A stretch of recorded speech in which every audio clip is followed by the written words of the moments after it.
observed, this level of education, the basic level of education, is the most important level for us. I think so. A lot of us think so. Because if you get the basic education level, the policies rightly, the funding rightly, and everything is put together properly, then the chances that people will graduate to tertiary education and then go into different professionals, courses, and then contribute significantly to national development and so is there. So this is very important.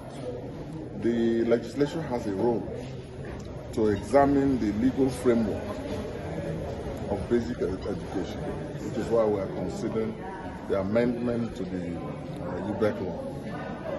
UBEC is one of the most important initiatives of the federal government to ensure that Nigerian children are not left behind. But there are gaps, funding gaps, regulatory gaps, and possibly legislative gaps. That's why this retreat has become necessary so that we can close up on all these gaps. Take, for example, the issue of funding and access to UBE fund by states. That money is taken directly from the federal government, and 50% of it is sent to the states. But on an arrangement by which the states, every year will contribute 50%, and then the federal 50%, from the federal 50% is handed to every state. It's a wonderful arrangement that has served us quite well. But unfortunately, from the reports we are getting, that a number of states have been unable to meet up their counterpart funding obligation. Meaning that on the existing state of the law, the children from those states will not derive the benefits of the UBE law, because the 50% is to be released consequent upon their contribution of the 50% equity by the states. So understandably, that has led to some kind of stagnation, unfortunately, by which, from the reports we have been given, a number of states have so much money piled up in the coffers of the UBE, which the states cannot access because they are not prepared to make their contributory payments. And there are also instances where, even when funds have been sent to the states will put it into other use, or it will be there in the accounts without proper utilization, So those are some of the concerns we are here to address. And there is consensus among the National Assembly members who are gathered here and the two committees that UBE should be encouraged, the management should be encouraged, and we are here to give them the benefit of our experiences, both legislative and executive.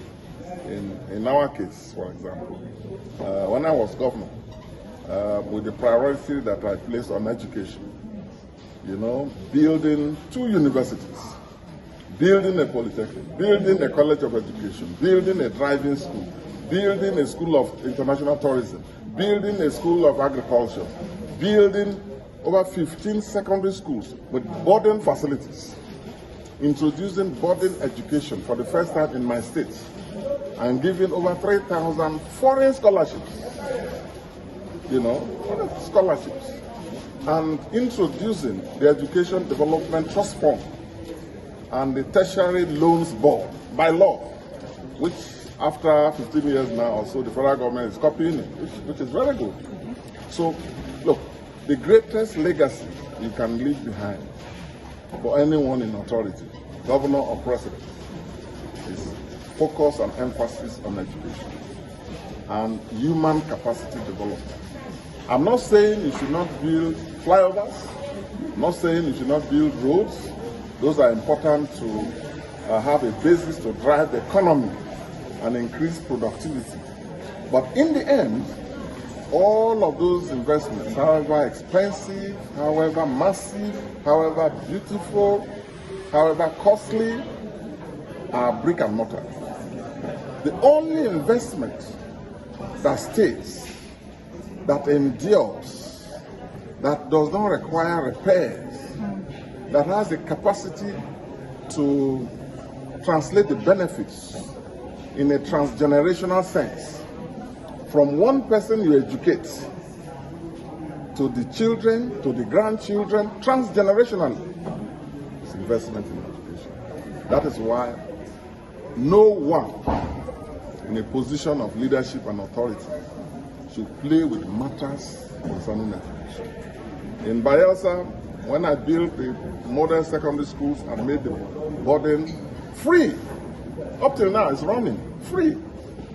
By that we mean you don't pay school fees, and we feed them 3 times a day, give them uniform, give them books, give them computers. I didn't do that for politics, so no media. I didn't like too much media.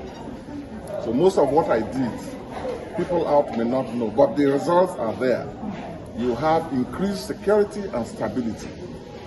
Those who would have now been militant leaders, we have vested them when they were young, and they are no more there to continue to drive militancy and criminality. That's what investment in education does. And I proposed and passed, I think maybe the first in this state, but we don't talk much about it, is the right to education law, part of which I've heard the Madam Executive Secretary talk about, and I'm going to support it fully. Okay? By which we create an enforceable right that will be to the benefit of the children of this country. And that law will seek to punish any guardian or parent that does not ensure that the child of school age is in school. But first we must provide those schools. We must upgrade them. And you heard me talk about harnessing the potentials of the Islamic teachers themselves. We should not throw them away. The UBE should have a way of incorporating them into their system, so that in the north and even in the south, for areas where people are interested, we should introduce Arabic. Arabic knowledge is good knowledge. Arabic is a language, it's a civilization. Just as I'm in support also of introducing French education. Because Nigeria is surrounded by Francophone nations, as I said earlier. So this country has a deliberate policy with the number of Muslims we have, those who are interested in Arabic religion that we have, Arabic language we have, and so that they can interact with the Middle East fluently and serve the Nigerian national interests. We must equip them and also introduce French education to enable our young people grow up and also interact freely with our Francophone neighbors. Well, the trust deficit will be there. That is for the leaders to try their utmost to address by what we do, primarily, not just what we say. Now I'm telling you about what I did. So if you go to Bayelsa, you will see what I did. Okay? You will see even I went as far as building accommodation for teachers and headmasters. That's what I did. And then had an institution that trained teachers. Because you see, you are talking of infrastructure. We did a lot of infrastructure. Infrastructure alone does not guarantee a good school. So you have to also focus on the teacher, who remains the most important factor. So and in all of this, leaders have to try to earn the trust of the people. You raise a very fundamental issue, and it is worldwide. The electorates have very little trust on their leaders worldwide. But I think it's now the duty of politicians and leaders in all capacities to try and earn the trust by coming up with a vision that is sharp and deep and clearly articulated to the people. And efforts should be made to walk the talk. Exactly, that's it. Walk the talk. All right, thank you very much, sir. And I did that. Thank you. Do you have a card?